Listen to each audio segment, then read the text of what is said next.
आगाज करते हैं बासित अली साहब। इंडिया मतलब ऐसा लग रहा है कि वो तो मतलब कोई टीम ठहरी नहीं उनके सामने, और भारतीय बल्लेबाजों के आगे बेबस नजर आ रहे हैं जो बॉलर्स हैं, बैटर्स हैं। जवाब में जी भारतीय टीम के बैटर्स ने जारहाना खेल पेश की। T20 की क्रिकेट के हिसाब से इस वक्त उससे बड़ा टैलेंट एज अ ओपनर किसी भी टीम में नहीं है जो वो जिस तरीके से खेलता है। सिस्टम फाड़ के रख दिया, उनके हाथ में पकड़ा दिया, उनका प्रोग्राम मार दिया, उनका टिकट कटा दिया। 2 छक्के मारे, थोड़ा सा उसने गेंद आगे किया, थोड़ा पीछे किया, उसने रोका, जहां उसने थोड़ा मुंह में किया, खड़े खड़े दी, निकला भी नहीं है। एक तो पावरफुल है, प्लस कॉन्फिडेंस डज मैटर। ये मैटर करता है एज अ क्रिकेटर कि मैं मैच जिता के आऊंगा। Leave it to me. What Pandya is as a cricketer and this day and as he is white ball cricket में मेरा नहीं ख्याल ऐसा ऑलराउंडर आपको मिले। वो एक के बढ़कर एक शॉट, अभी पिछले शॉट का मजा खत्म नहीं हुआ होता तो अगला शॉट एक ऐसा प्रोड्यूस हो जाता है कि इंसान कहता है ओह नो, ये भारत के क्रिकेटर्स क्रिकेट को किधर लेके जा रहे हैं और बड़ा मुश्किल हो जाएगा पूरी दुनिया के लिए इनको कैच करना। लेकिन ये Abhishek Verma is a different beast. अब पता लगा है कि युवराज सिंह इनको इतना हाईली रेट क्यों करते हैं। कोई उनको फॉलो करता है तो वो यहाँ पे खींच देते हैं उसको, और अगर थोड़ा सा रूम मिल जाए तो इधर को मारते हैं। ये तो बहुत ही पक्का शॉट है उनका कवर की तरफ। पकड़ के क्या बोला था मैंने आपको कि किसी का अब्बा भी आके इंडिया को आज नहीं हरा सकता। ये हेडलाइंस बनाते हैं, इनका एटीट्यूड शानदार है, इनकी कमिटमेंट भारतीय क्रिकेट और टीम के साथ है और अपना 100% देते हैं। और कमाल की बात यह है कि जब भी ये खेलते हैं, क्योंकि रिदम में इनको नहीं होना चाहिए, रिदम में दिखते हैं और हमेशा कुछ ना कुछ क्रिटिकल बात करके जाते हैं, काम करके जाते हैं। अभिषेक शर्मा इंडियन बैटिंग को देख के दिल ऐसा कर रहा है कि ये हमारा क्या हाल करेंगे, संभालना कैसे, मुझे कोई ये बता दे।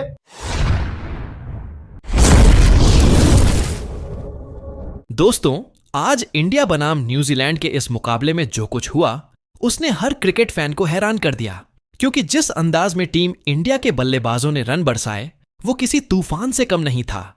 खासकर ओपनिंग में आते ही अभिषेक शर्मा ने मैदान को अपना निजी अखाड़ा बना लिया और पहली ही गेंद से आक्रामक तेवर दिखाते हुए न्यूजीलैंड के गेंदबाजों की एक नहीं चलने दी। हर शॉट में आत्मविश्वास, हर रन में इरादा साफ दिख रहा था। और यही वजह है कि स्टेडियम में मौजूद फैंस ही नहीं बल्कि सोशल मीडिया पर भी इस बल्लेबाजी की जमकर चर्चा हो रही है। तो बने रहिए, क्योंकि आगे आपको मिलने वाला है इस मैच का सबसे धमाकेदार विश्लेषण।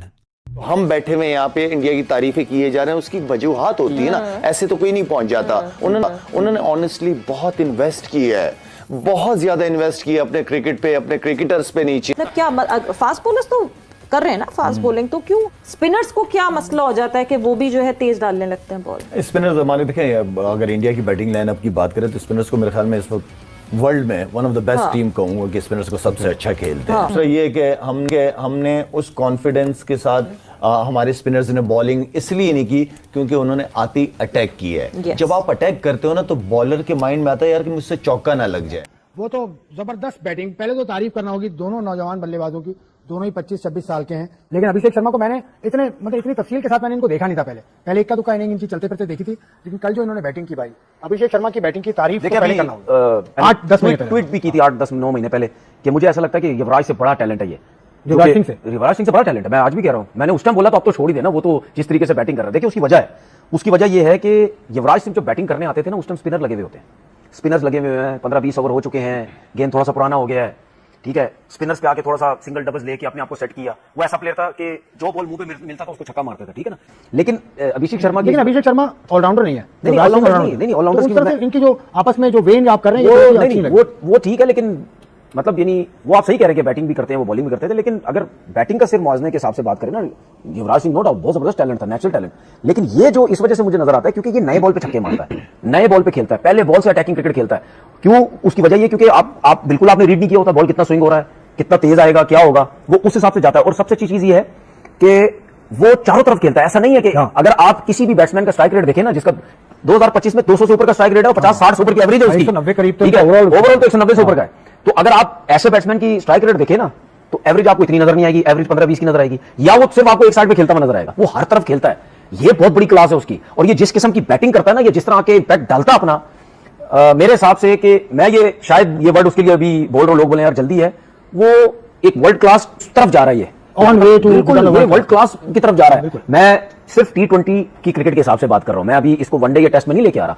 T20 की क्रिकेट के हिसाब से इस वक्त उससे बड़ा टैलेंट एज अ ओपनर किसी भी टीम में नहीं है, जो वो जिस तरीके से खेलता है। किसी भी टीम में नहीं है, नहीं, पाकिस्तान में भी नहीं है, किसी भी बाबर आजम के होते हुए नहीं था। नहीं, ओपनर की बात कर रहा हूं। बाबर आजम भी ओपन करते थे। नहीं, वो जिस तरीके से खेलता है, वो जैसा कोई टैलेंट ही नहीं है। वो जिस तरह बैटिंग करता है, ठीक है ना। बाबर आजम उसकी बैटिंग में जमीन आसमान का फर्क है। बाबर तो ओपन आ गया, उसने खुद खेला तो रन गए, लेकिन जिस तरीके से वो खेलता है एज ओपनर, लेकिन मुझे बहुत बात याद आई भी है, लेकिन यार मतलब यानी क्या खेलता है। और युवराज सिंह का आपने नाम लिया, युवराज सिंह इसको ट्रेन करने वाले, शुभमन गिल को ट्रेन करने वाले, मतलब इनको बचपने से साथ रखा है। मैंने वो एक युवराज सिंह का क्लिप भी देखा था, जिसपे युवराज सिंह कह रहा है अपने स्पिनर्स को कि इसको बॉल करो और दूर दूर बॉल करो, और वो उसको कह रहा है अभिषेक शर्मा को खड़े खड़े मारो, उसको खड़े खड़े खेलो। उसको खड़े खड़े खेलने का मतलब क्या होता है? चाहे स्पिनर है, चाहे फास्ट बॉलर, चाहे कुछ भी है, खड़े खड़े खेलने का मतलब यही होता है कि आप दूर की बॉल को, दूर की बॉल पे जब जाएंगे ना, जब आप जाएंगे और लॉन्ग हैंडल भी आपका, आपकी रीच और बढ़ गई है ना, तो फिर आपकी बैकलिफ्ट कहां से आएगी?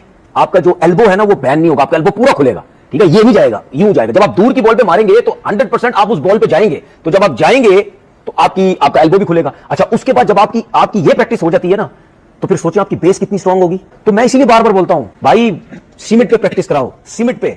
जो आपके अपकमिंग प्लेयर्स हैं, जो नई जनरेशन है, उनको सीमेंट पे प्रैक्टिस कराओ। अब युवराज को लेजेंड तो मानते हो ना? देखो हो क्यों नहीं, इसमें क्या गलत बात है यार। देखो युवराज, देखें अब मैं आपको बताऊं, युवराज सिंह जो खुद टैलेंट था ना, नेचुरल टैलेंट था ना, वो युवराज सिंह नेचुरल टैलेंट, उसने उसी तरीके से ट्रेन किया है अपने बच्चों को दोनों, गिल को भी और उसको भी। गिल को भी देख लो, वैसे ही खेलता है, दूर दूर से खेलता है। और दुनिया का जितना बड़ा प्लेयर, जितना बड़ा लेजेंड, जितना बड़ा ओपनर, वो खेलता ही दूर से। वो ओपनर ही नहीं है जो बॉल को दूर से ना खेलता हो। हमारे घबराते, हमारे आने देते बॉल को। हमारे कोचिंग का उल्टा हिसाब है। सही नंबर, हमारे कोचिंग का उल्टा हिसाब है यार। दूर की गेंद ना जाए, उत्थे चले जाएगी, स्लिप पे गेंद कॉर्ड बैंड हो जाएगा। हमारा उल्टा हिसाब है। पाकिस्तान जैसी पिचेस पे, फ्लैट पिचेस पे जाने दो दूर से।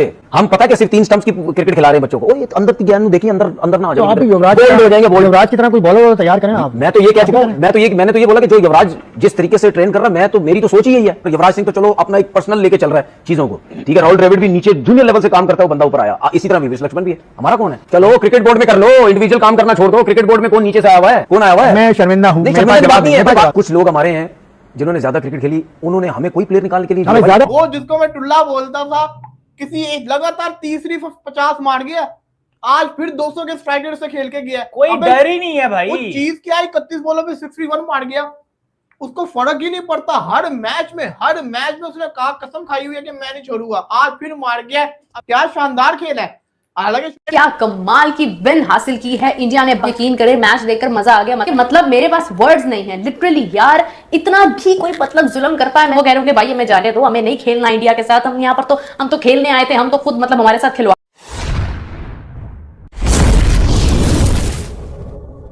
अगर पूरे मैच की कहानी देखी जाए तो यह साफ हो जाता है कि आज का मुकाबला सिर्फ जीत का नहीं, बल्कि टीम इंडिया की बल्लेबाजी ताकत का प्रदर्शन था। शुरुआत में जहां अभिषेक शर्मा ने निडर होकर बड़े बड़े शॉट लगाए और तेज स्ट्राइक रेट से रन बनाते हुए न्यूजीलैंड की रणनीति को पूरी तरह बिगाड़ दिया, वहीं दूसरे छोर से संजू सैमसन ने संयम के साथ अपनी भूमिका निभाई और पारी को स्थिरता दी। इसके बाद मिडिल ऑर्डर में सूर्य कुमार यादव ने अपने क्लासिक स्टाइल में रन बटोरे और जरूरत के वक्त टीम को संभाला। हार्दिक पांड्या और शिवम दुबे ने आखिरी ओवरों में आकर जिस तरह से रन गति को तेज किया, उसने मुकाबले को पूरी तरह भारत के पक्ष में कर दिया। यही नहीं, इस पारी की सबसे खास बात यह रही कि हर बल्लेबाज ने टीम की जरूरत को समझते हुए खेला। कोई भी अनावश्यक जोखिम नहीं लिया, लेकिन मौका मिलते ही गेंदबाजों पर हावी होते नजर आए। और शायद यही वजह है कि यह जीत सिर्फ स्कोरबोर्ड तक सीमित नहीं रही, बल्कि क्रिकेट एक्सपर्ट्स और पड़ोसी देशों के फैंस भी इस प्रदर्शन की तारीफ करते दिखे। यह मैच आने वाले मुकाबलों के लिए एक साफ संदेश देता है कि टीम इंडिया इस समय बेहतरीन फॉर्म में है और किसी भी परिस्थिति में मैच पलटने का दम रखती है। अब सवाल यह है कि क्या यह बल्लेबाजी आने वाले मैचों में भी इसी निरंतरता के साथ देखने को मिलेगी? आपकी राय हमारे लिए बेहद अहम है। नीचे कमेंट सेक्शन में जरूर बताइए कि आपको इस मैच का हीरो कौन लगा, और अगर आपको ऐसा ही एनालिसिस पसंद आता है तो वीडियो को लाइक करें, चैनल को सब्सक्राइब करें और क्रिकेट से जुड़ी हर बड़ी अपडेट के लिए हमारे साथ जुड़े रहें।